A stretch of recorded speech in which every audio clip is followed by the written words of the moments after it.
Alors, Jeanne est un phénomène tout à fait unique dans l'histoire de l'humanité et même dans l'histoire de l'Église. D'abord parce que il y a peu de personnes qui ont autant vécu dans le surnaturel que Jeanne d'Arc, puisqu'elle a ses premières voix, ses premières interventions surnaturelles vers l'âge de 13 ans, et que ça, elle les aura tout le temps. Elle aura tout le temps un entretien avec soit Saint Michel Archange, soit Sainte Catherine ou Sainte Marguerite, soit parfois Saint Gabriel. Parfois, elle verra aussi Saint Louis, mais on ne sait pas s'il lui a parlé. Elle a très peu parlé sur ses voix. Elle ne voulait pas en parler. Et puis, heureusement, pendant qu'elle était interrogée, nous savons tout ça par son procès, hein, le procès de Rouen. Et le procès que l'évêque Cochon a fait à Rouen pour discréditer Charles VII, que Jeanne avait réinstallé sur le trône. Et donc, il fallait faire établir par un tribunal ecclésiastique que Charles VII avait été conseillé par une dangereuse sorcière, quelqu'un qui était vraiment diabolique. Et donc, on a fait un procès. C'est un procès ecclésiastique, c'est un procès d'inquisition. Et grâce à ce procès, nous avons toute l'histoire de Jeanne. Et donc, au début de son procès, Jeanne indique bien au juge qu'elle dira rien, parce qu'elle ne sait pas du tout sur quoi elle va être interrogée, et puis elle ne veut pas porter atteinte à l'honneur de celui qu'elle a installé sur le trône, c'est-à-dire Charles VII. Et donc, elle indique au juge qu'ils peuvent l'écarteler à quatre chevaux, qu'ils ne sauront rien. Et puis, heureusement pour nous, plusieurs fois, elle parle avec ses voix pendant le procès, et ses voix lui disent « réponds hardiment ». Donc à ce moment-là, elle va répondre plus complètement. Et c'est comme ça qu'elle va nous expliquer que pour la première fois, vers l'âge de 13 ans, alors elle a cette formule qui est très très belle et qui plonge dans des abîmes de méditation. Quand j'eus l'âge de 13 ans, j'eus une voix de Dieu pour m'aider à me gouverner. Donc en fait, c'est pas du tout une espèce de marionnette que les anges auraient manipulé comme ça en disant tu vas faire ceci, tu vas faire cela. Juste une voix de Dieu pour m'aider à me gouverner. Et on observe là la délicatesse de la démarche divine, et ça ressemble beaucoup à l'Annonciation, quand finalement la cour céleste suspend la rédemption de l'humanité au oui de Marie. Parce que si Marie avait dit oh, je suis pas sûr, ça me paraît un truc pas tout à fait net, bon, bah ça marchait pas. Donc en fait, tout était suspendu au oui de Marie, et Marie répond je suis la servante du Seigneur, qu'il me soit fait selon ta parole. Et Jeanne, de la même façon, enfin, c'est plus modeste quand même, c'est pas le registre de Marie, mais Jeanne répondra, mais elle gardera tout le temps juste une voix de Dieu pour m'aider à me gouverner. Elle gardera tout le temps le gouvernement d'elle-même, et elle discutera avec ses voix pour savoir ce qu'elle doit faire, ce qu'elle ne doit pas faire, selon ce qu'elle estime, elle. Pour ça, c'est la première chose. Et elle dit, la première fois, j'eus grand peur. Donc, c'est que cette voix est venue, c'est pas une voix intérieure, parce que les voix intérieures, elles font pas peur. Cette voix est venue vraiment de l'extérieur. Et elle le dit dans un texte qui est très beau, et que le poète chinois François Cheng a déclaré un jour à la télévision être le plus beau quatrain de la langue française, et donc, dit-il, le plus beau quatrain du monde. C'est un quatrain qui n'a pas de rime, mais c'est quand même un quatrain. Et pour décrire cette voix, Jeanne dit « Et vint cette voix, environ l'heure de midi, au temps de l'été, dans le jardin de mon père. » Tout ça est très très bien décrit, et on voit quelle est la personnalité de Jeanne midi au temps de l'été. On ne peut pas imaginer plus solaire, on ne peut pas imaginer plus lumineux. D'ailleurs, tout dans les apparitions de Jeanne est marqué par la lumière. La lumière est extrêmement importante.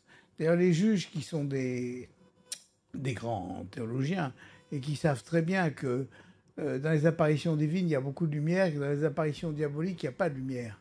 Il y a beaucoup de fumée, de rouge, de noir, mais il n'y a pas de lumière. Et alors il demande toujours, est-ce qu'il y avait de la lumière? Et Jeanne répond, oui, il y avait beaucoup de lumière. Il y avait 300 torches, sans même compter la lumière spirituelle. Puis elle s'interrompt et puis elle leur rajoute, toute lumière ne vient pas que pour vous. Et moi, si j'avais été son avocat, à ce moment-là, je lui aurais dit, Jeanne, ça, c'est pas nécessaire, franchement. Mais comme disait son meilleur historien, si elle n'avait pas été comme ça, elle n'aurait pas été Jeanne d'Arc. Donc en fait, elle a un côté à la fois hardi, mais presque insolent. Mais elle veut montrer que... Et elle répond, elle obéit à ses voix, elle répond hardiment. Et elle répond hardiment qu'elle a été vraiment entretenue, éduquée par ses voix. On s'est beaucoup demandé d'où venait la qualité de la langue de Jeanne d'Arc. Jean Cocteau disait « Le plus grand écrivain de langue française, c'est Jeanne d'Arc ». Et le poète Jules Laforgue disait « Elle parle un français de Christ ». Et tout le monde s'est étonné de ce qu'une petite bergère qui n'était jamais allée à l'école, qui, comme elle disait, ne savait ni A ni B, parlait un français si pur et si beau. Et en fait, on le comprend un peu quand on se souvient que de l'âge de 13 ans jusqu'à sa mort, c'est-à-dire à 19 ans, elle a été pendant 6 ans en compagnie permanente avec les anges, et notamment avec les anges, et notamment avec Saint-Michel, dont elle dit, de la voix de Saint-Michel, cette voix est belle, et douce, et humble, et parle le langage de France. Donc en fait, elle décrit très bien ses voix, et puis elle décrit aussi son cheminement personnel, intérieur, en se demandant si ces voix sont vraiment de bonnes voix, si c'est vraiment des voix qui viennent de Dieu. Et au bout d'un moment, elle dit qu'elle s'est aperçue que ces voix ne lui disaient que de bonnes choses, et que donc elle pouvait leur faire confiance. Donc en fait, elle a exercé sa raison, son intelligence, pour essayer de comprendre ce que ces voix voulaient, et pour essayer de voir si ces voix étaient vraiment des voix divines. Alors, c'est quelque chose qui a énormément frappé les historiens, et ça les a tellement frappés que beaucoup, même des historiens catholiques, n'osent pas parler des voix de Jeanne. Parce que c'est tellement extraordinaire qu'on se dit, oui, mais en fait, ça va pas paraître vraiment stupéfiant. Et en fait, on est vraiment, c'est vrai qu'on est frappé. Mais d'un autre côté, on a son témoignage, ce qu'elle dit au juge de Rouen, qui est inscrit dans un dossier et qui a été transcrit par les greffiers. Et puis, c'est très difficile de remettre en cause ce qu'elle dit, puisque elle dit que ça s'est passé comme ça. Elle dit à un moment au juge, je l'ai vu comme je vous vois. Elle parle de Saint-Michel. Je l'ai vu comme je vous vois là maintenant. Bon, donc c'est pas une illusion. Et cette présence surnaturelle, qui est extrêmement forte, c'est donc très difficile de la récuser, puisque par d'autre côté, Jeanne apparaît comme une fille très raisonnable, très, qui se laisse pas berner, qui se laisse pas emmener par des illusions, et qui est très attentive justement à ne pas se laisser berner par des illusions. Donc en fait, quand elle raconte ça, elle raconte quelque chose qu'elle a vraiment vécu. Et elle a donc vécu le surnaturel, la présence surnaturelle, la vie surnaturelle, depuis l'âge de 13 ans jusqu'à l'âge de 19 ans, en compagnie de ses anges et de ses saints. Alors d'abord, il y a eu Saint-Michel, puis ensuite, il y a eu Sainte-Catherine. Alors Sainte-Catherine, c'est Sainte-Catherine d'Alexandrie. Sainte-Catherine d'Alexandrie était une grande sainte savante, très savante, et qui avait été repérée par l'empereur romain de l'époque, et qui avait voulu la convertir au paganisme. Et il avait envoyé tous les meilleurs philosophes du temps, et Sainte Catherine avait réduit en bouillie tous leurs arguments. Et en plus, elle était très belle, donc il a voulu l'épouser. Elle a dit non, moi j'ai fait vœu de virginité, donc je n'épouse personne. Et donc alors à la fin, ils l'ont martyrisée.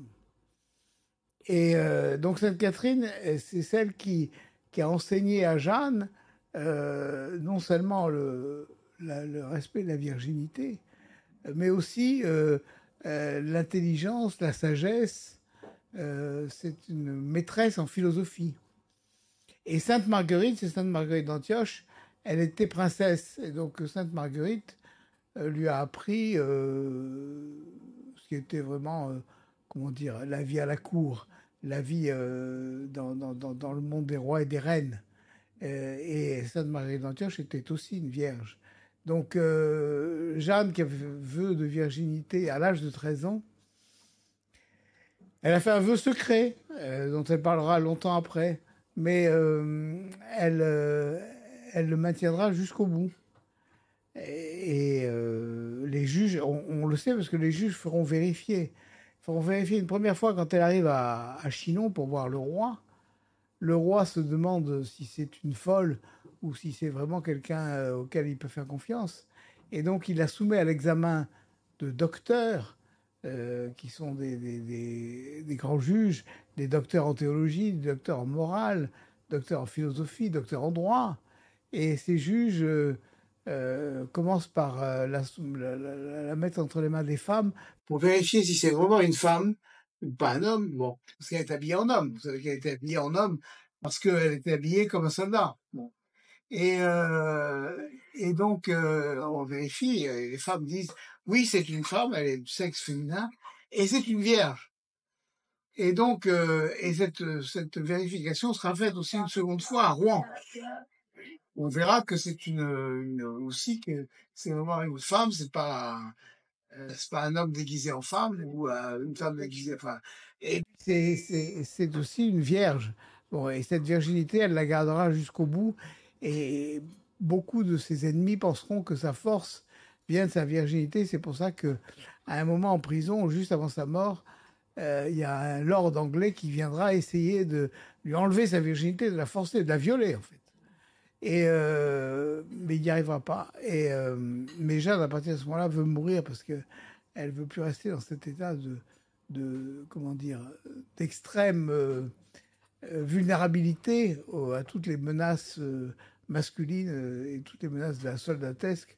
Car il faut dire qu'elle est enfermée dans sa prison, dans sa cellule, et elle a 2 gardes qui sont dehors et 2 gardes qui sont dedans, dans la cellule. Et elle est sur son lit, et sur son lit, elle a à chaque poignet des chaînes qui pendent, qui sont attachées avec au pied, enfin au bas des chaînes, des grands boulets qui l'empêchent de se lever, quoi. Et elle a sur elle-même une grande barre de bois qui est elle-même attachée par des chaînes aussi, de façon à l'empêcher de se lever, parce qu'elle s'est évadée plusieurs fois, donc on a très peur qu'elle s'évade.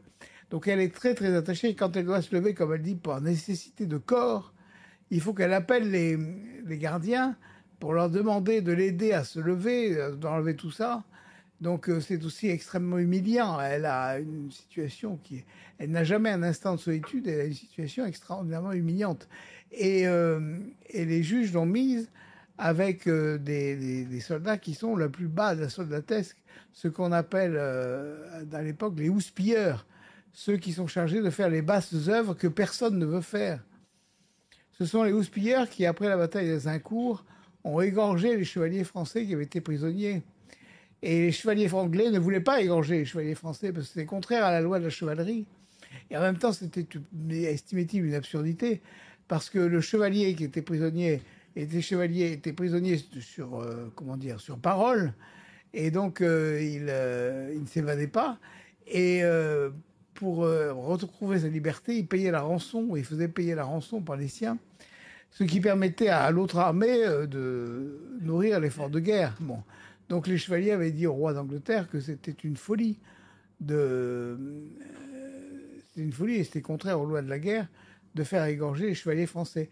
Mais le roi d'Angleterre estimait que s'il liquidait comme ça toute l'élite française, il n'avait plus personne pour s'opposer à lui, et donc il a fait égorger, sauf Charles d'Orléans, qui était le cousin du roi, et Jean d'Alençon, qui était aussi un cousin du roi, et qui a été racheté par sa femme, qui s'est ruiné pour le payer la rançon.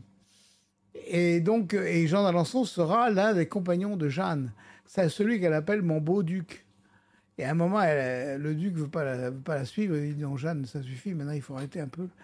Et Jeanne lui dit, auriez-vous peur, mon beau duc? Ne savez-vous pas que j'ai dit à votre épouse que je vous ramènerai, j'ai promis à votre épouse que je vous ramènerai sain et sauf. Donc n'ayez pas peur. Bon, et moi, elle lui dit, est-ce que vous avez de bons étriers? Il dit, pourquoi il va falloir fuir? Il dit, non, non, il va falloir courir très vite pour les rattraper, les Anglais. C'était à la bataille de Patay, quand elle a flanqué elle a pris la revanche d'Azincourt, puisqu'il y a eu 4000 soldats anglais au tapis, pour un Français. Et Jeanne dit, c'est un de trop. Bon. Et donc, elle est conduite. Alors, elle est conduite par ses voix, et c'est assez étonnant parce que elle a une mission. Donc, elle est très surnaturelle. On ne connaît pas dans l'histoire de personne aussi ayant vécu autant dans le surnaturel que Jeanne d'Arc. Et en même temps, sa mission est très temporelle. Elle est politique. Elle a comme première mission de libérer Orléans. Deuxième point de sa mission, de faire sacrer le roi à Reims. Troisième point, de libérer Paris, ce qu'elle n'arrivera pas à faire. Et quatrième point, de libérer Charles d'Orléans, qui est prisonnier en Angleterre. Et quand elle comparaît devant les juges à Rouen, elle n'a pas fini sa mission, parce qu'elle a délivré Orléans, elle a fait sacrer le roi à Reims, mais elle n'a pas pris Paris, parce que le roi a fait cesser l'assaut devant Paris, parce qu'il était en train de négocier avec les Anglais et les Bourguignons. Et puis en même temps, elle n'a pas pu continuer, elle n'a pas pu aller en Angleterre chercher Charles d'Orléans. Et donc elle estime qu'elle n'a pas fini sa mission, et c'est pour ça qu'elle reste en tenue de soldat. Elle reste en habit d'homme, et les juges lui reprochent, pourquoi tu portes un habit d'homme?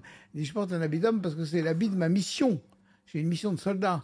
Et donc tant qu'elle n'a pas fini sa mission, elle estime qu'il faut qu'elle reste en habit d'homme. Et elle pense que cette bataille judiciaire, c'est une bataille d'un autre style que celle qu'elle a connue, mais qu'elle va la gagner. Il n'y a pas de raison qu'elle ne la gagne pas.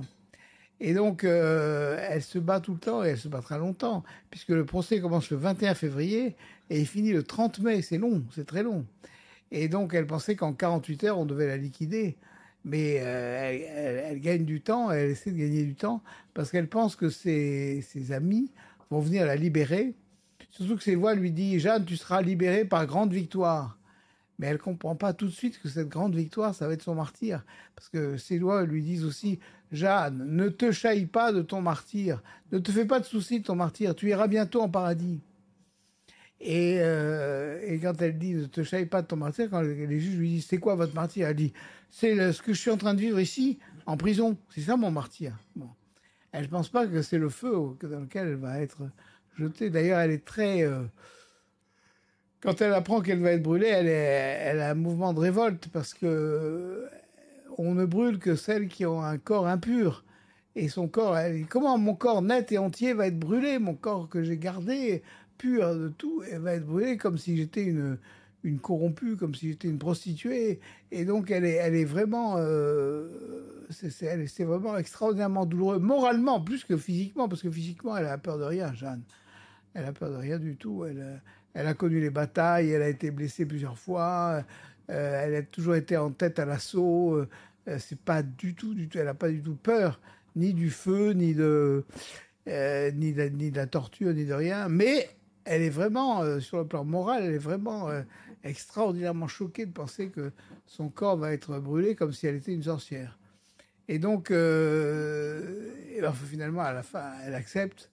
Elle accepte, et elle finira en criant « Non, mes voix ne m'avaient pas trompé. Non, mes voix ne m'avaient pas trompé. » Et elle prononcera 6 fois, 7 fois même, 6 fois le nom de Jésus, et le 7e fois, dans un grand cri que tout le monde a entendu. Et ça a été son dernier mot. Et donc, et vous savez qu'après, le bourreau est allé pour nettoyer toutes les cendres, et il a trouvé le cœur, et le cœur n'avait pas brûlé. Alors, il ne sait pas que faire, et il remet de la poix et de l'huile brûlante pour essayer de faire brûler le cœur, et le cœur ne veut pas brûler. Alors, il est complètement affolé, il se dit, mais c'est pas possible, j'ai jamais vu ça de ma vie.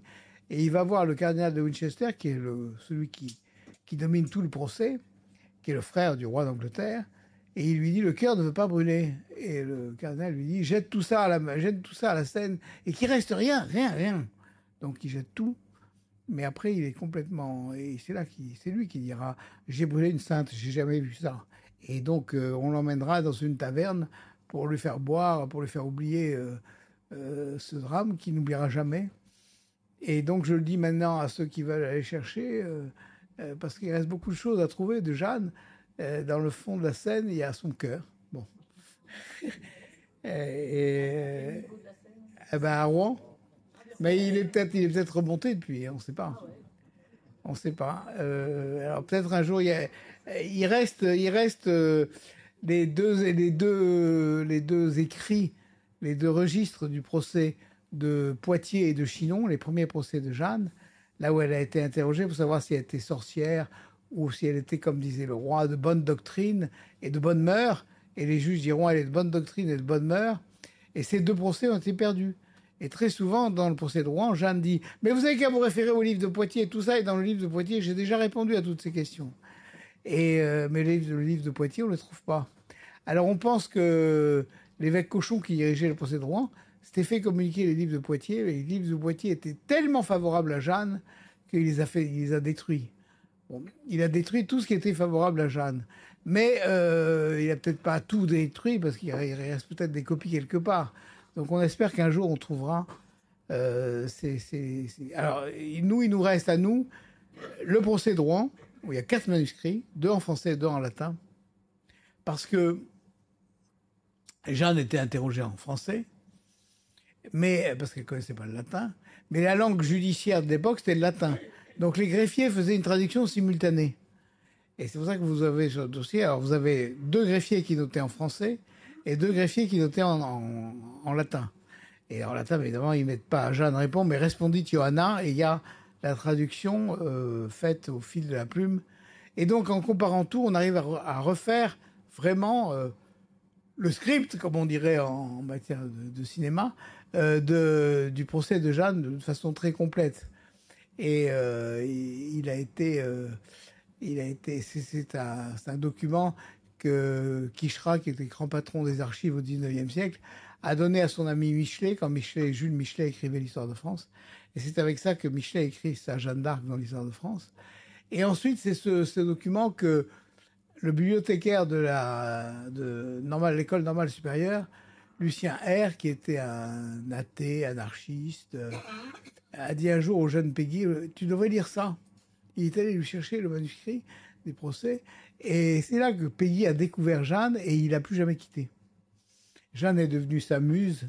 Et ensuite, il a écrit tous les poèmes que l'on connaît sur Jeanne d'Arc. Et puis, il a écrit ces immenses poèmes Ève, qui est 11 000 vers et qui se termine sur Jeanne d'Arc. Ève, c'est le grand poème de la création jusqu'à Jeanne d'Arc. Et donc, elle a été la vraie muse de cette. Elle a converti Peggy. Elle l'a pris là où il était. Elle l'a ramené dans la foi catholique et dans l'Église, et d'où il s'était écarté. Et donc, et puis on a aussi son procès dit de réhabilitation, qui est le procès d'annulation, parce que quand Charles VII est arrivé à Rouen, 25 ans après la mort de Jeanne, il s'est fait apporter le procès et il a dit qu'est-ce qu'on peut faire. Il a dit à ses légistes qu'est-ce qu'on peut faire. Et le légiste lui a dit vous, si vous pouvez rien faire, mais quelqu'un de la famille de Jeanne peut demander la révision du procès. Et donc la mère de Jeanne, qui était toujours vivante, Isabelle Romé, a demandé la révision du procès. Et cette révision s'est faite à Paris. Et on a interrogé des gens qui avaient à l'époque 55 ans, mais qui avaient connu Jeanne enfant et qui sont venus donc déposer pour. Et donc on a un tableau de Jeanne à Domrémy, un tableau de Jeanne pendant les batailles, de tous ceux qui l'ont accompagnée pendant tout le temps où elle a été en fonction jusqu'à son procès, quoi. C'est là où on a des témoignages qui sont extrêmement importants du duc d'Alençon, témoignage de Dunois, qui était le cousin du roi, qu'on appelait le bâtard d'Orléans, et qui était le grand chef de l'armée, et qui a eu beaucoup de discussions avec Jeanne, et que Jeanne a interpellé vivement, vigoureusement, et qui raconte qu'elle était extrêmement... il raconte tout ce qu'elle était ignorante de tout, sauf dans l'art de la guerre, où elle était très experte, comme ne s'y connaissait aucun autre capitaine. Et puis ils décrivent donc tout ce qu'elle a fait et tout ce qu'elle a conduit dans cette guerre, c'est-à-dire qu'elle a commencé par convertir les capitaines, La Hire, Saint-Traille, qui étaient quand même des hommes de main, des mercenaires, des gens qui n'étaient pas payés, qui n'avaient pas de solde. Donc ils se payaient en pillage dans les villages, dans les fermes. Et Jeanne avait vécu ça, dont Rémy, elle savait très bien comment ça se passait. Donc elle leur interdit le pillage, elle leur interdit évidemment le viol, elle leur interdit d'avoir des, des prostituées qui accompagnent l'armée, comme c'était le cas. Il y avait derrière l'armée tout un monde de gens qui apportaient les cuisines et puis aussi enfin, des mauvais lieux, quoi. Et Jeanne a interdit tout ça. Et elle met en tête de l'armée des prêtres qui chantent des louanges. Et puis, l'armée commence par un premier convoi qui est un convoi de prêtres. Ensuite, il y a le convoi des militaires qui suivent derrière. Bon. Et puis, elle contraint tous ces capitaines à se confesser. Ils se confessent devant tous leurs hommes qui sont là, qui voient leurs capitaines à genoux en terre. Bon. Elle leur interdit de jurer. Bon. Au lieu de dire, elle leur dit ne jurez pas comme vous jurez avant. Si vous avez besoin de jurer, dites par mon Martin ou par mon bâton, mais pas par le nom de Dieu. Bon, on ne jure pas en vain le nom de Dieu. Elle, très souvent, elle dit en nom Dieu. Alors ça ressemble un peu à nom de Dieu, mais c'est pas ça. C'est en nom Dieu, au nom de Dieu. Je vous le dis, elle le dira aux juges de Poitiers. Quand les juges de Poitiers lui diront, mais enfin Jeanne, si le ciel veut que la France soit libérée, c'est pas la peine de livrer bataille. Et Jeanne répond, en nom Dieu, les hommes d'armes batailleront et Dieu donnera la victoire. Et donc, elle répond, et cette réponse est restée très célèbre, parce qu'elle est la marque du réalisme de Jeanne, qui est liée aussi à sa foi extrêmement forte. Mais, comme disait Peggy, en commentant cette phrase de Jeanne, demander la victoire et ne pas avoir envie de se battre, je trouve que c'est mal élevé. Donc, voilà. Et donc, elle leur a imposé à la fois le devoir de se battre et en même temps la foi dans la victoire parce que Dieu va la porter. Vous savez que quand elle livre bataille à Orléans, d'abord elle arrive et elle voulait passer par un certain endroit qui était l'endroit le plus direct pour aller libérer Orléans. Et Dunois, qui était le grand maître des armées, l'a fait passer par un autre endroit qui était beaucoup plus long et beaucoup plus compliqué. Et quand elle arrive et qu'elle trouve Dunois, elle lui dit « C'est vous le bâtard d'Orléans ?» Alors il répond « Oui, c'est moi. » « Ben, je vous félicite pas. » Parce que vous m'avez fait passer par là et c'est pas par là qu'il fallait passer. Il fallait passer par là-bas. Et il lui dit « Mais Jeanne, le vent était contraire. » Et Jeanne lui répond « Le vent tourne. Le vent, ça tourne. » Et à ce moment-là, le vent se met à tourner. Et donc Dunois se dit « Ouf. Celle-là, c'est pas n'importe qui. » D'abord, c'est pas n'importe qui à la façon dont elle lui avait parlé. Et en plus, c'est pas n'importe qui si elle fait tourner le vent. Bon. Et donc, elle finira par être très obéie. Mais elle est obligée de se battre tout le temps. Parce que au conseil du roi, elle a des opposants. La Trémouille, qui est le principal conseiller du roi, ne peut pas la sentir parce qu'il sent qu'elle a trop de, peut pas la supporter. Il sent qu'elle a trop d'influence sur le roi. Regnault de Chartres, qui est le grand ministre du roi et qui est l'archevêque de Reims, la déteste. Et d'ailleurs, dès qu'elle sera prisonnière, Regnault de Chartres fera une lettre en disant qu'il ne faut pas du tout s'affoler de la prison de Jeanne, qu'elle a fini son boulot, que maintenant c'est fini, c'est terminé. Bon. Et pourtant, c'est elle qui lui a rendu Reims, parce qu'il ne pouvait plus rentrer dans Reims. Hein. Et elle a libéré Reims pour que le roi soit sacré à Reims. Et c'est Regnault de Chartres, l'archevêque, qui a sacré le roi à Reims. Bon. Donc Jeanne lui a donné tout ça, et pourtant il déteste Jeanne. Donc elle faisait la guerre, elle faisait non seulement la guerre à l'extérieur, mais elle faisait la guerre à l'intérieur, parce que les généraux aussi ne l'invitaient pas. Et ils faisaient leur réunion d'état-major pour décider ce qu'on allait faire. Et elle arrivait en pleine réunion, en disant « Vous avez décidé quoi ?» Alors il dit « Ben voilà, Jeanne, on a décidé qu'on allait faire ceci. » Il dit « Vous êtes allé à votre conseil, moi je suis allé au mien. Et le mien est meilleur que le vôtre, donc vous allez faire ce que je vais dire. » Bon.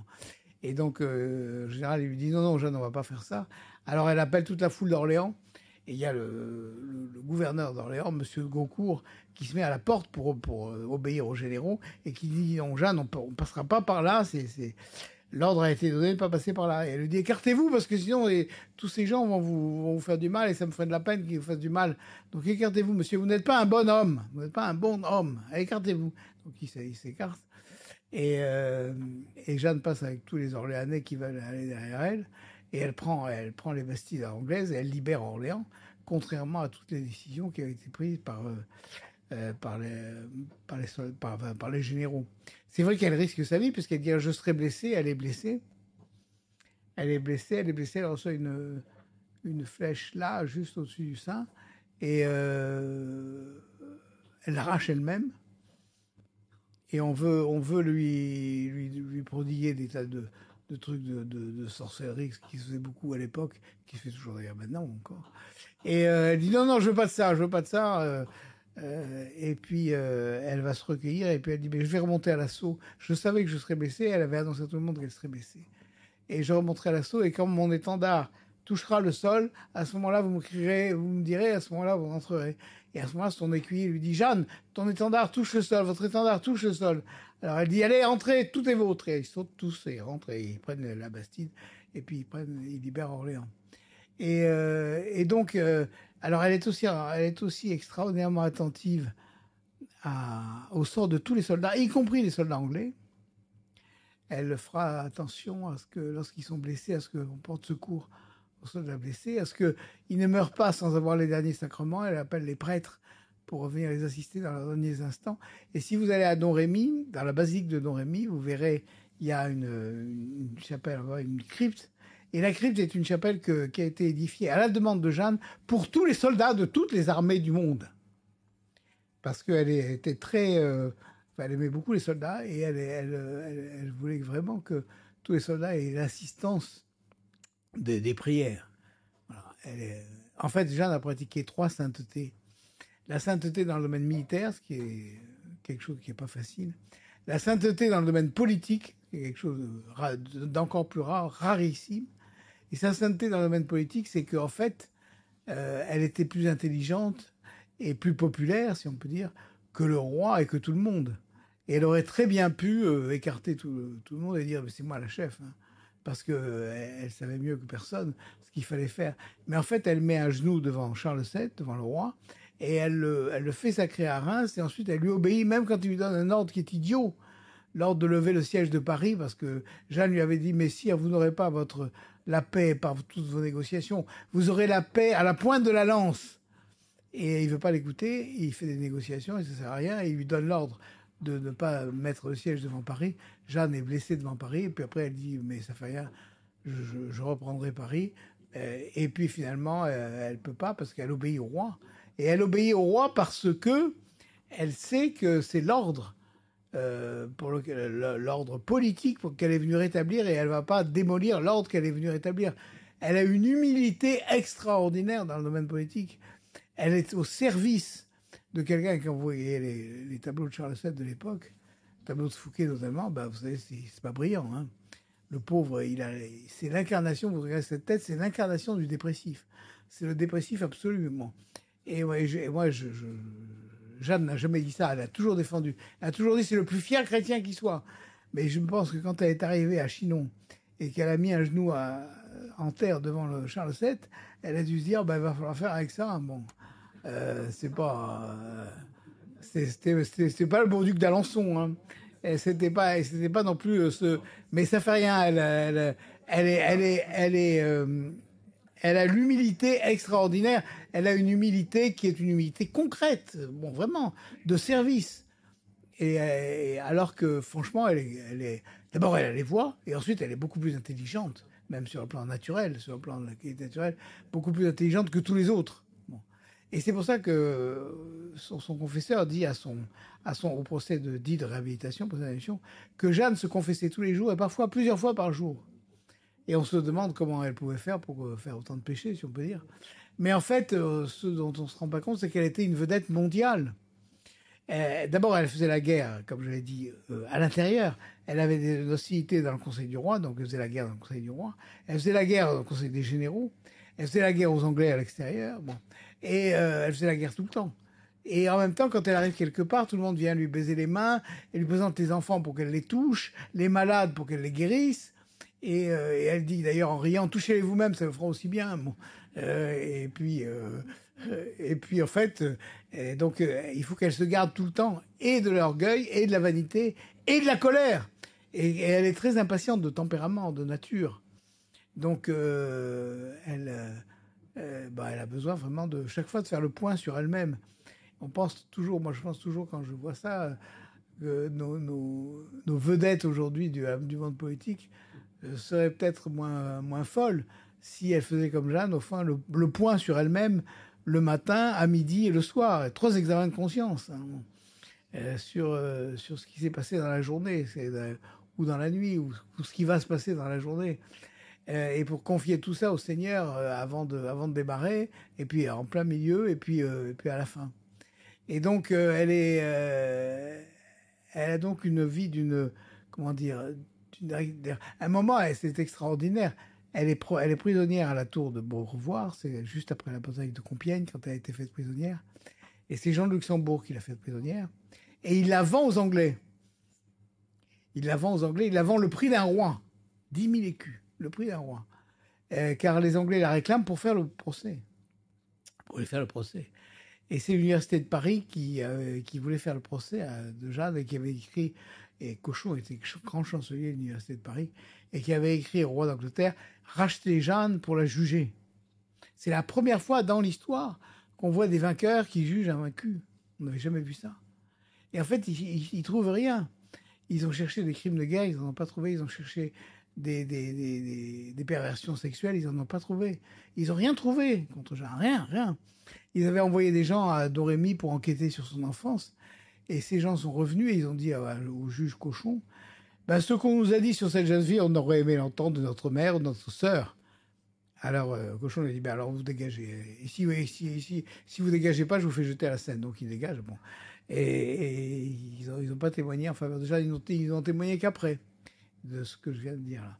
Et donc, en fait, ils n'ont rien trouvé. C'est pour ça qu'ils ont essayé de la piéger pendant le procès, en lui posant des tas de questions sur la foi, parce que si elle faisait une erreur sur la foi, elle avait un péché d'hérésie, et le péché d'hérésie, à ce moment-là, comme c'est un tribunal d'inquisition, permettait de la condamner.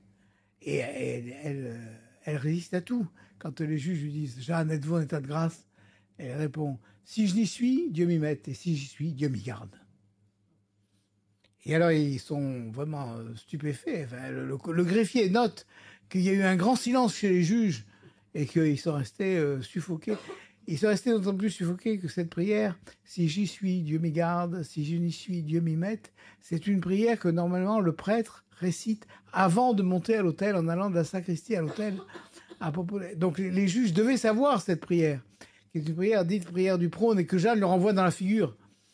Et donc, et c'est à la fois une réponse magnifique sur l'état de grâce, et c'est une réponse aussi extraordinaire parce que elle les renvoie à une liturgie qu'ils devraient connaître, qu'ils ont connue, que peut-être ils ne pratiquent plus, mais qui évoque chez eux forcément des souvenirs. Et donc, elle est vraiment elle répond, d'ailleurs, quand à un moment elle a une réponse sur l'Église, à un moment le juge lui dit, Jeanne, êtes-vous fidèle à l'Église? Oui, je suis fidèle à l'Église. Êtes-vous obéissante à l'Église? Oui, je suis obéissante à l'Église. Êtes-vous obéissante à l'Église et de l'Église et de Jésus-Christ, de qui êtes-vous le plus obéissante? Elle répond, m'est avis que de l'Église et de notre Seigneur Jésus-Christ, c'est tout un. Pourquoi faites-vous difficulté que ce soit tout un? Eh bien, cette formule de l'Église et de Jésus-Christ, c'est tout un. Si vous l'examinez, elle est encore plus ramassée, plus forte que la formule de Saint Paul sur l'Église et le Christ. Et donc, Jeanne est une très grande théologienne. Et c'est une très grande théologienne parce qu'elle a une vie de foi très profonde, très vraie. C'est pas des discours, c'est pas des baratins, c'est quelque chose de vécu, de profondément vécu.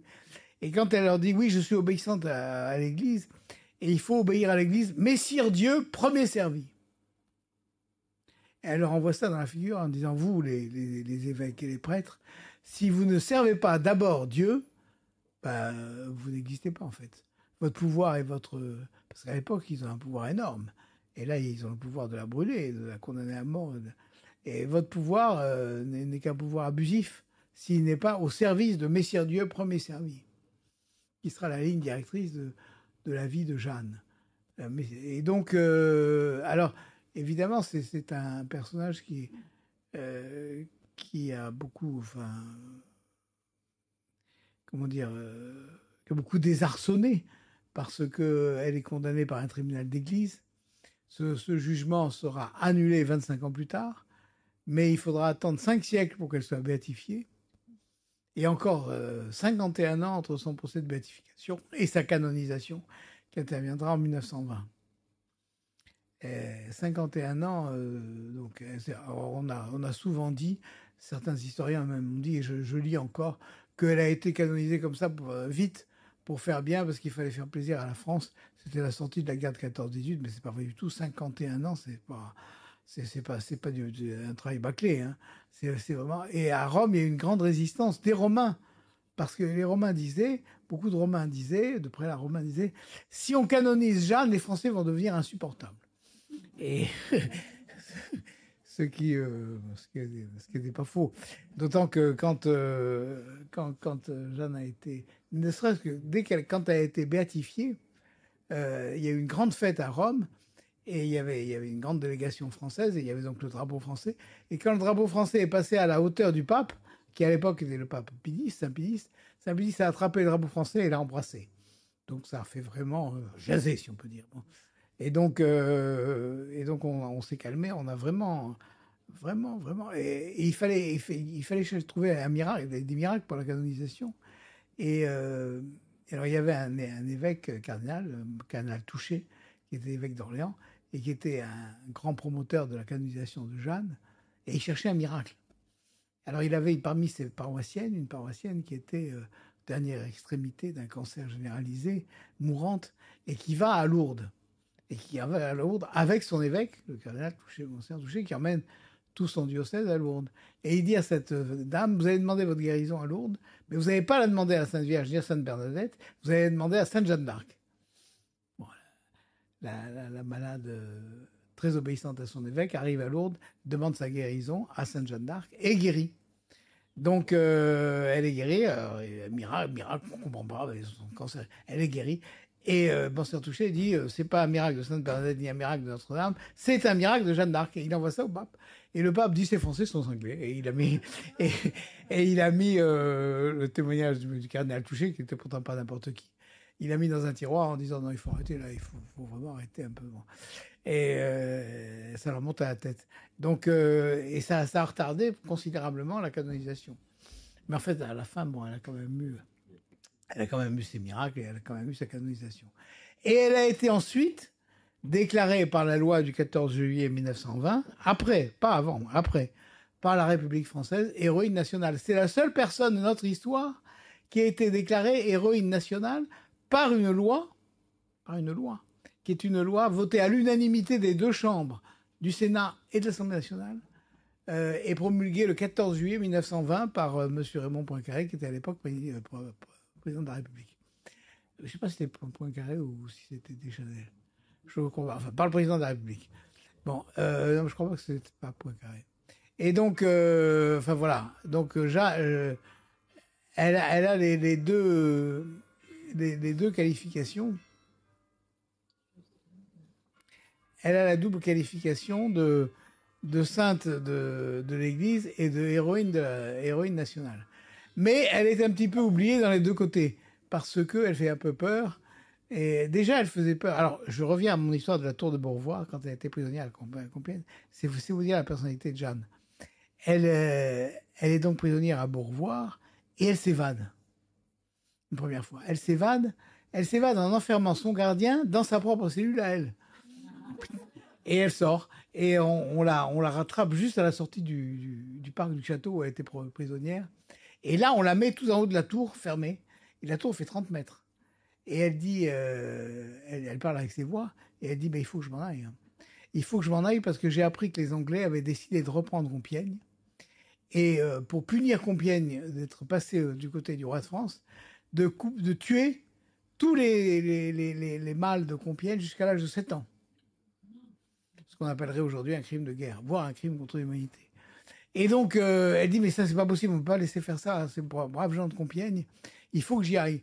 Et les voix lui disent, Jeanne, tu peux pas y aller, tu es prisonnière, tu peux pas. Et ne t'en fais pas, Dieu portera secours aux bonnes gens de Compiègne.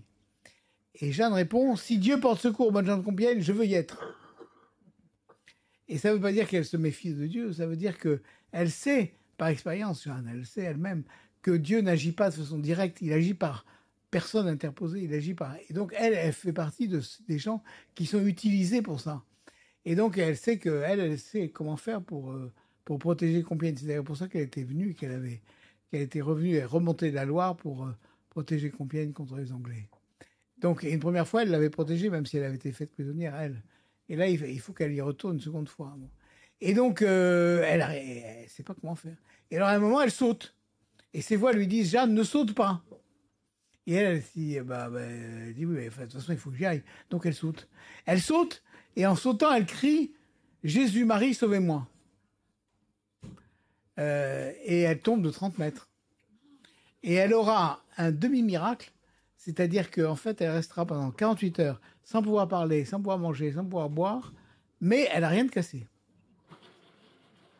Et alors, quand elle raconte ça aux juges, les juges lui disent, Jeanne, vous avez fait un grand péché, parce que vos voix que vous dites de Dieu vous interdisez de sauter, et vous avez sauté, donc vous avez désobéi à vos voix. C'est pour ça que je dis, quand elle dit « je suis une voix de Dieu pour m'aider à me gouverner », elle a gardé le gouvernement d'elle-même tout le temps, y compris là. Là, elle fait le contraire de ce que ses voix lui disent. Elle dit « oui, j'ai désobéi à mes voix, oui, j'ai désobéi à mes voix, et je m'en suis confessé ». Parce que ses voix lui ont dit « bon, c'est bien, Jeanne, de t'être repentie, mais maintenant, il faut que tu ailles te confesser de nous avoir désobéi. » Donc, elle s'est confessée, et je m'en suis confessé. Et Cochon, l'évêque, lui dit « est-ce que vous avez fait grande pénitence ?» Et elle répond « le mal que je me suis fait en tombant a suffi comme pénitence. » Donc là, au moins, le juge est renvoyé dans ses buts. Bon, et voilà. Donc il y a un mélange de surnaturel extraordinaire et de naturel avec ce qui ne se départit jamais chez Jeanne, c'est le sourire, voir le rire, voir l'humour, ce qu'on appelle l'humour, qui est un mot anglais qui pour Jeanne ne va pas tellement, mais elle a beaucoup de sens de la dérision et elle a beaucoup de répartie. Voilà, elle a beaucoup de répartie. Quand il y aura le procès dit d'annulation, le procès qu'on appelle de réhabilitation aussi, les juges de Poitiers viendront témoigner.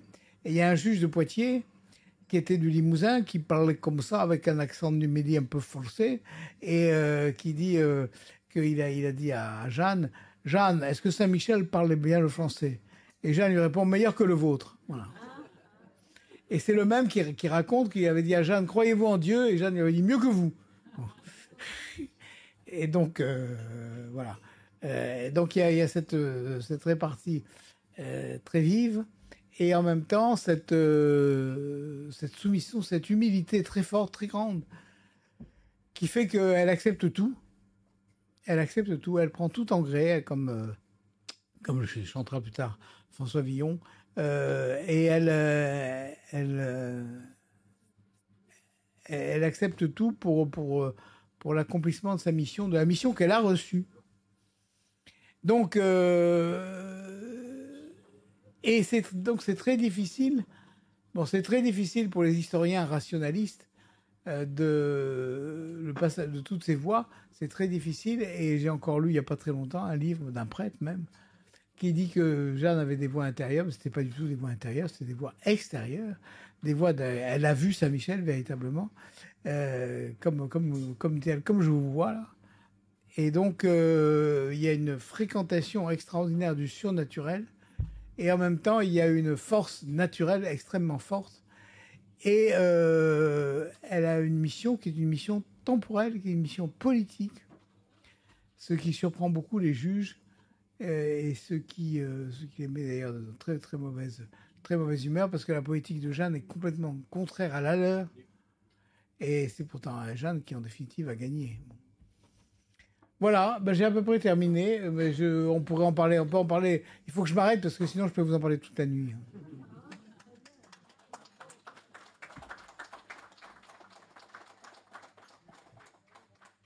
Si vous avez des questions. Un grand merci. Oui, peut-être des questions. Là, il y a une question là. Je voulais savoir comment Jeanne a fait pour échapper au viol de celui qui est entré dans sa tour. Elle était en prison. On ne sait pas, mais je pense qu'elle s'est battue. s'est battu. Elle lui a assez fait mal pour le décourager. Ben, pour le décourager, oui. Et c'était pas un soldat, c'était un milord. Elle dit, un milord est venu à essayer de me forcer. C'est quoi ça, Un milord, c'est-à-dire un seigneur. Ah ouais, mais qui était du camp adverse? Oui, qui était un anglais, oui, oui. Ah ouais, je vois. Et Saint-Michel, les voix qu'elle avait vues, il était de où, lui? Il avait vu où de son vivant? Qui Saint-Michel, mais c'est Saint-Michel Archange, c'est le chef des anges. Oui, ah oui, pardon, oui, il a jamais été sur Terre. Ah non, il n'a jamais été sur Terre, non. Ah ouais, non, Non, non, il a été au Mont Saint-Michel, qui a été construit en... Non, mais c'est le prince de la milice céleste, c'est un archange. il est apparu la première fois au Mont Il est apparu, non, il est apparu à Jeanne, oui, mais il est apparu au Mont Saint-Michel la première fois. La première fois qu'il est apparu, c'est dans le sud de l'Italie, au Mont Sant'Angelo. C'est là où il est apparu pour la première fois en l'an 600. Puis il est apparu au Mont Saint-Michel en l'an 1100. Et il a demandé que soit construit, comme il a demandé que soit construit une chapelle à Sant'Angelo, enfin dans le sud de l'Italie, il a demandé qu'une basilique soit construite au Mont Saint-Michel. Et la basilique a été construite. Et ensuite, mais il a apparu à Jeanne. Alors, on va fêter ça. Les 600 ans de l'apparition de ces Jeanne. À Jeanne, c'est... Alors, on pense que c'est, elle dit, au temps de l'été. Donc, on pense que c'est vers mai-juin, probablement, de l'année, quand Jeanne avait 13 ans. Donc, elle est née en 1612, donc en 1625. Donc, fin 2024, nous allons faire un grand pèlerinage à Domrémy pour la Saint-Michel, le 29 septembre, et nous allons prier Saint-Michel. Ça sera à peu près les 600 ans de l'apparition de Saint-Michel à Jeanne d'Arc.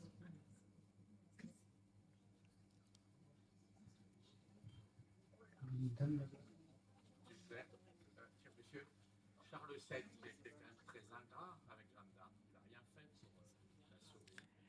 Alors, je vous répondrai, on me dit que Charles VII est très ingrat avec Jeanne d'Arc. Je vous répondrai ce que répondait Jeanne d'Arc tout le temps quand je lui disais ça. C'est le plus fier chrétien qui soit. Elle ne supportait pas qu'on dise du mal de son roi. À cela dit, moi je pense qu'il n'avait aucune chance de pouvoir la récupérer. Jamais les Anglais, même s'il avait mis tout l'or, oui, il avait plus d'or, mais même s'il avait mis tout l'or qu'il pouvait sur la table, il n'aurait jamais rendu parce qu'ils avaient trop peur d'elle. Imaginez que quand elle a été brûlée, le bourreau, à un moment, a éteint le feu et pour la montrer morte, parce qu'ils avaient peur qu'elle s'envole.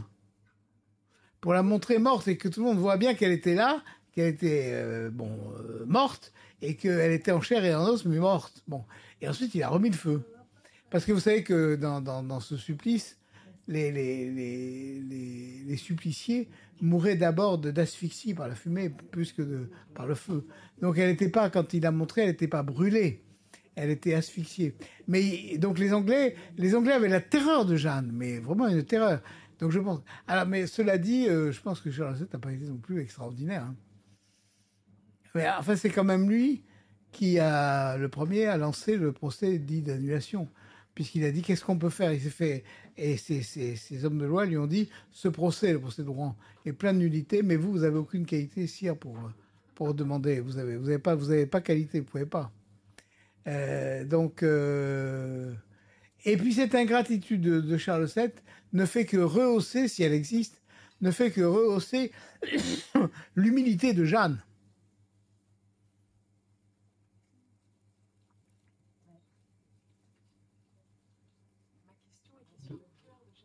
Est-ce que vous pouvez...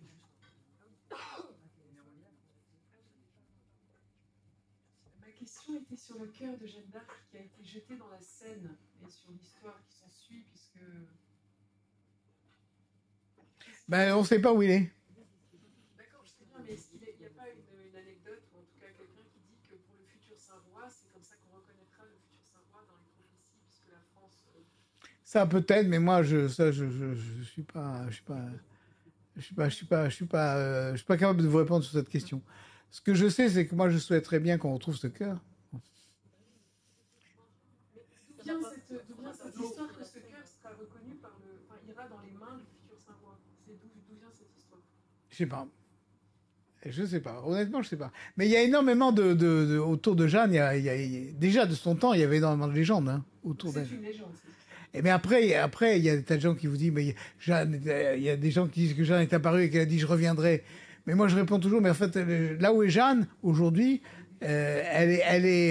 comment dire, elle est plus puissante pour le royaume de France, là où elle est au ciel, que si elle revenait à cheval ici. Bon, c'est évident. Moi, j'ai fait une procession, j'ai fait l'année dernière, en 2022, une procession dans Paris avec une Jeanne à cheval, qui a fait de Saint-Roch à Saint-Roch en passant par Notre-Dame, Saint-Michel, le quai des Grands Augustins, la rue de Rivoli, le pont Neuf, la rue de Rivoli et Saint-Roch. Donc ça a duré 2h30. Elle a marché à cheval pendant 2h30 avec ses écuyers dans Paris. C'est la première fois que Jeanne, dans l'histoire, marchait à cheval dans les écuyers. Et tous les gens me disaient, les policiers me disaient, mais ne faites pas ça, ne faites pas ça. Ça va faire des désordres et on va pas être capable de tenir. Alors, et en fait, ce qui s'est passé, c'est que les touristes qui étaient là, et il y a énormément de touristes dans ce quartier, étaient complètement sidérés de voir Jeanne entourée de ses... Et donc, ils ont suivi. Et donc, ils nous ont fait une protection meilleure que toutes les protections possibles.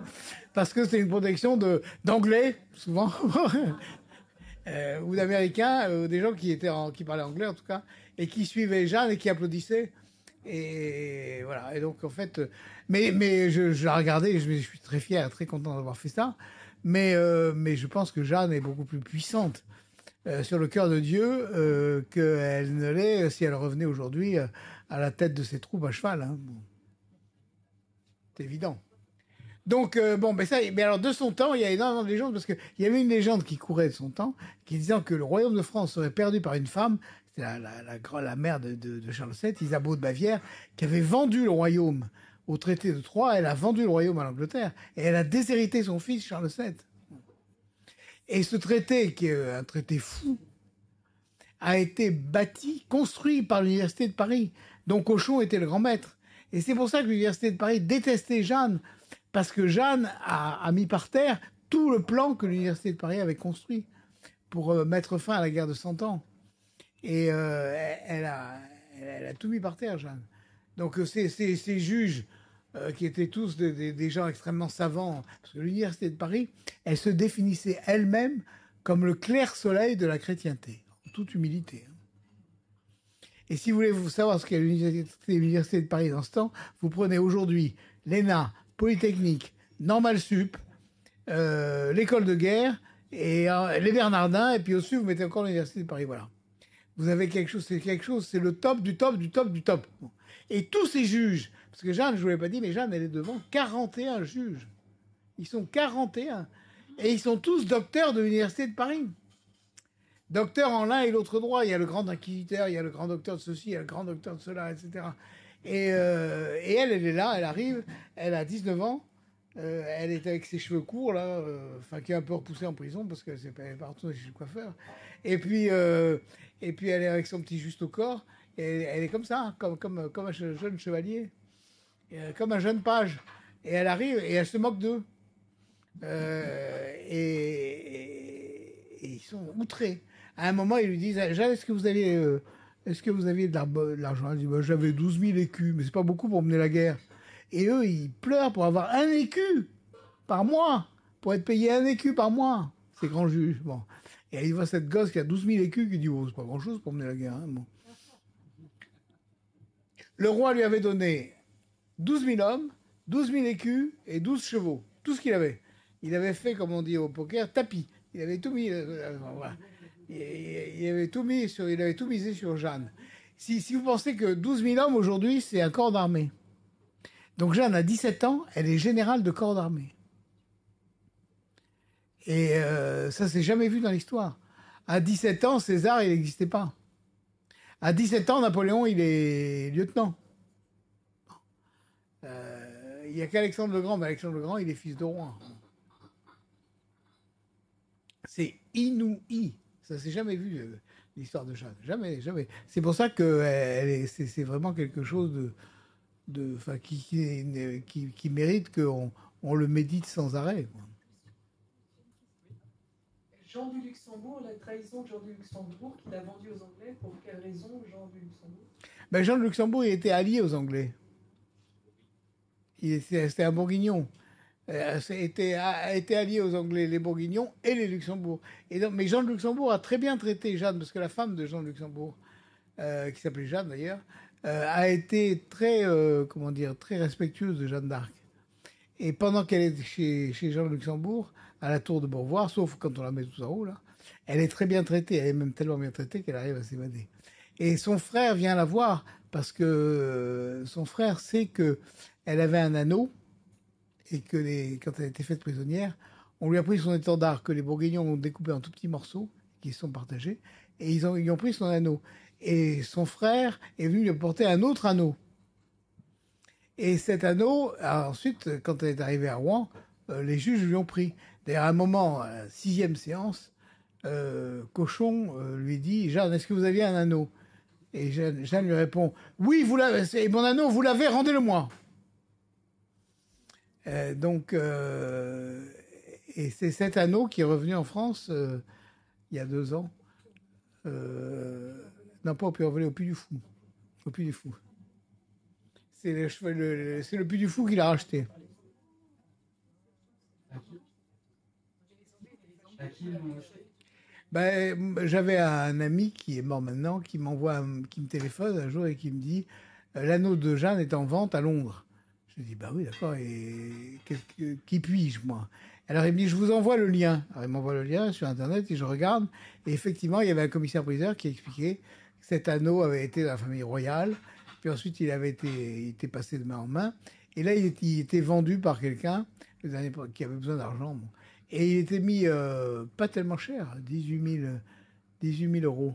Et alors, je me dis, tiens, c'est pas cher pour l'anneau de Jeanne.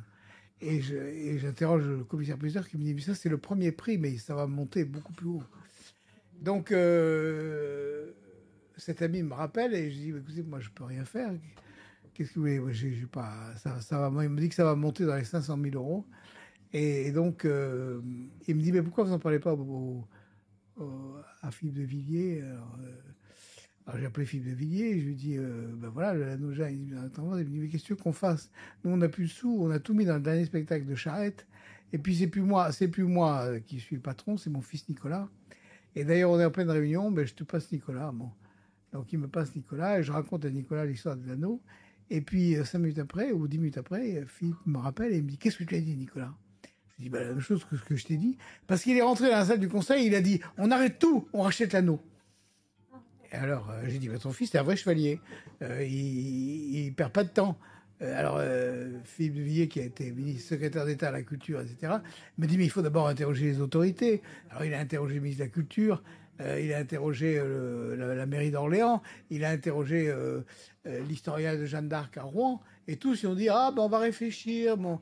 Et réfléchir, c'est réfléchir, il était en vente. Donc on n'a pas le temps de réfléchir. Hein. Donc celui qui a été le meilleur là-dedans, c'est Nicolas qui a dit bon, on réfléchit pas, on fonce. Et il a fait un appel dans la nuit à tous les gens qu'il connaissait en disant on rachète l'anneau, il faut nous envoyer de l'argent. Et au dernier, alors ça montait, et puis il y avait, à la fin, il n'y avait plus qu'une personne en face. Et ce qu'on a su après, c'est que l'avocat qu'avait pris Nicolas de Villiers, c'était l'avocat habituel de l'ambassade de France à Londres.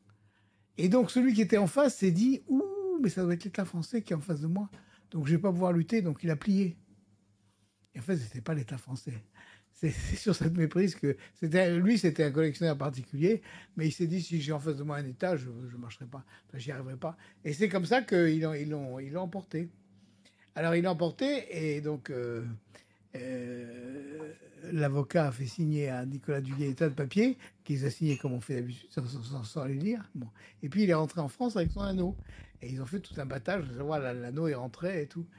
Et à ce moment-là, ils ont reçu un mot du département d'État du Royaume-Uni qui disait mais en fait, je vous signale que vous avez signé que cet anneau ne quitterait pas le territoire de l'Angleterre, du Royaume-Uni, sans l'autorisation du Conseil supérieur du patrimoine. Alors vous êtes parti sans cette autorisation. Donc vous allez maintenant le ramener pour avoir l'autorisation. Alors Philippe m'appelle et me dit c'est toi qui nous as mis dans cette truc, il faut que tu nous en sortes, tu es avocat. Je dis écoute, cet anneau il a été volé et il a été gardé pendant 6 siècles. Donc on va demander des dommages d'intérêt, ça va être formidable. Bon. Et puis en fait, j'ai regardé un peu les textes et mon rêve était fou parce qu'il y a un accord bilatéral entre la France et le Royaume-Uni, ce qui fait que la police française et les douanes françaises doivent se mettre au service des douanes anglaises si elles ont à récupérer un bien qui appartient à l'Angleterre. Donc c'était fichu. Alors, je dis non, c'est fichu, si les douanes arrivent, il faut le rendre. Elle me dit, bon, moi, je vais le cacher. Je vais le cacher et puis je vais aller me constituer prisonnier à Londres. Je dis non, mais enfin, moi, à mon avis, c'est quelque chose qui doit passer par la reine. Alors il m'a dit, ah ben la reine, c'est pas idiot, mais la reine, je vois pas comment la joindre. Mais je me souviens qu'au Parlement européen, j'étais assez bien avec un lord anglais qui était député européen. Donc il a appelé ce lord qui lui a dit, mais moi je vois la reine demain ou après-demain, envoyez-moi un mot que je lui remettrai. Donc il a envoyé une belle lettre à la reine pour expliquer qu'il avait cet anneau. Et puis il n'y a plus qui a été remis, cette lettre a été remise à la reine.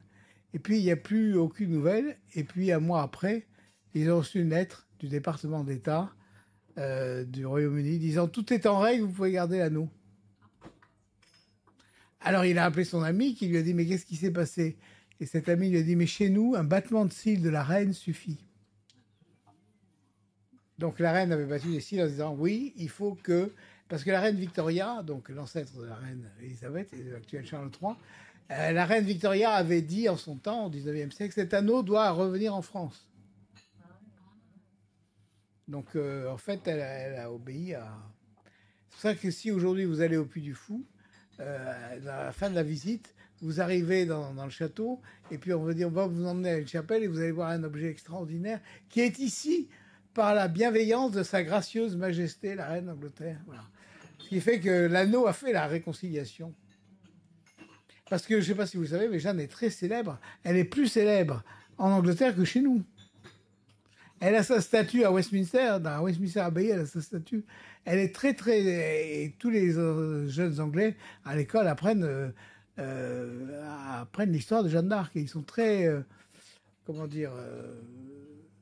très honteux de l'avoir brûlé.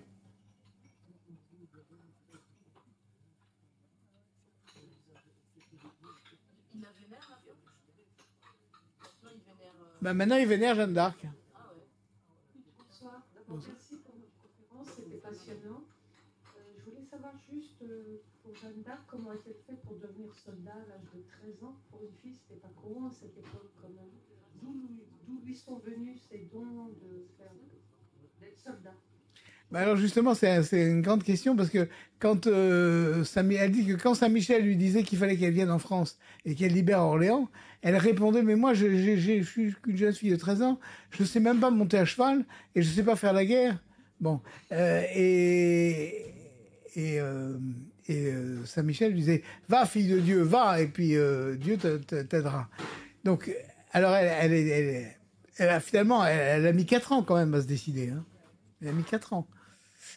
Et pendant 4 ans, alors, est-ce qu'elle a appris à monter à cheval? C'est pas impossible. C'est pas impossible. Mais c'est pas impossible parce que celui qui l'emmène à Vaucouleurs voir le capitaine de Baudricourt, qui est le gouverneur de Vaucouleurs, c'est son cousin, Durand-Laxart. Et Durand-Laxart, c'est un charbonnier. Les charbonniers, c'est les gens qui vivent dans les forêts et qui font du charbon de bois. Et à l'époque, les charbonniers étaient disciples de Saint François d'Assise. Ils avaient, comme on dit, la foi du charbonnier. C'est là que vient l'expression. C'est des hommes de grande foi. Bon. Et en même temps, c'était des hommes qui connaissaient parfaitement la forêt et qui connaissaient parfaitement comment se conduire à cheval dans la forêt. Alors on pense que Jeanne a été avec eux et que c'est là qu'elle a appris. Parce que c'est quand même étonnant. La jeune fille qui est venue défiler dans Paris, elle faisait partie d'un groupe qui a fait Vaucouleurs, Chinon, en février, du 11 février au 22, enfin, de la fin février à début mars, exactement dans les conditions de Jeanne d'Arc. Et elle a dit qu'il a fait froid. Je veux dire qu'elle a dû avoir froid, hein, parce que donc elle a dit mais il fallait être une cavalière extrêmement expérimentée. Et donc, c'était une très bonne cavalière, mais probablement, son père était quand même un propriétaire terrien assez, enfin, je dis pas assez aisé, mais c'était quand même un laboureur qui avait des chevaux déjà. Donc, elle a peut-être monté à cheval.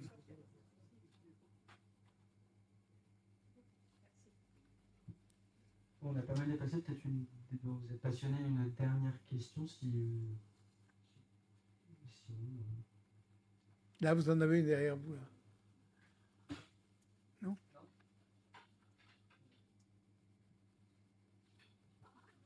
Qu'est-ce qui explique l'intérêt que Dieu a marqué pour la France avec Jeanne d'Arc?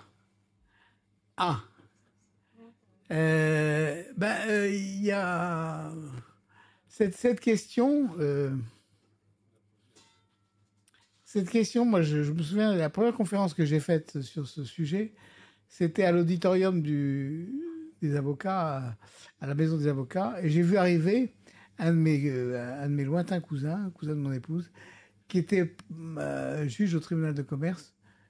Et je lui dis, mais qu'est-ce que tu fais là? Il me dit, je suis venu t'écouter pour savoir pourquoi Dieu a choisi Charles VII et il a choisi la France et pas l'Angleterre.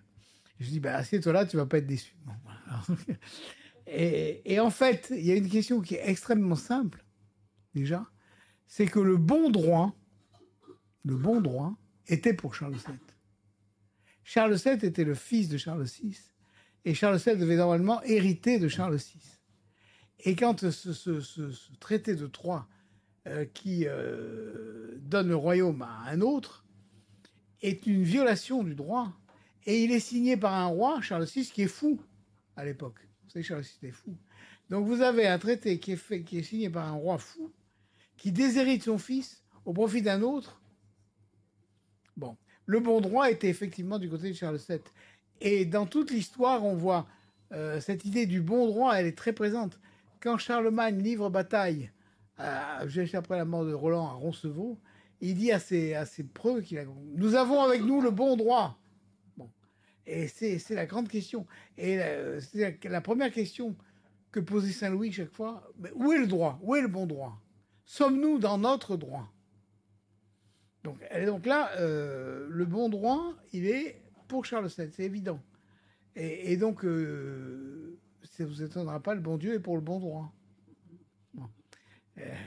Il n'est pas pour les gens qui font du mauvais droit et qui violent les traités.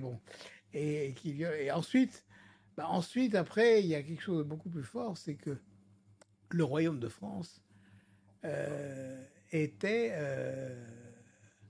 comme le dit Jeanne, le roi de France était le lieutenant du roi des cieux.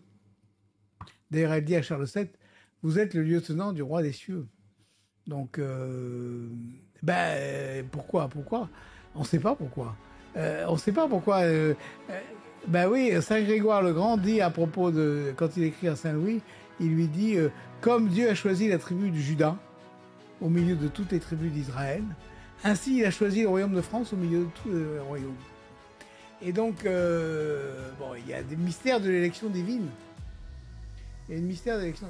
Et ça, nous devons le méditer, nous, Français, parce que s'il y a un mystère d'élection divine qui vient probablement du baptême de Clovis, et puis ensuite de Saint-Louis, qui a été quand même le roi saint, ce qui n'était pas tout à fait fréquent. Pas tellement comme roi. Oui, mais là, on a une dynastie qui a continué. Non, mais vous avez raison, il y a un privilège, il y a une prédilection, il y a une élection particulière, comme dit le pape Saint Grégoire le Grand. Il y a une élection particulière du royaume de France, un traitement particulier du royaume de France. Et ça nous crée des devoirs, nous.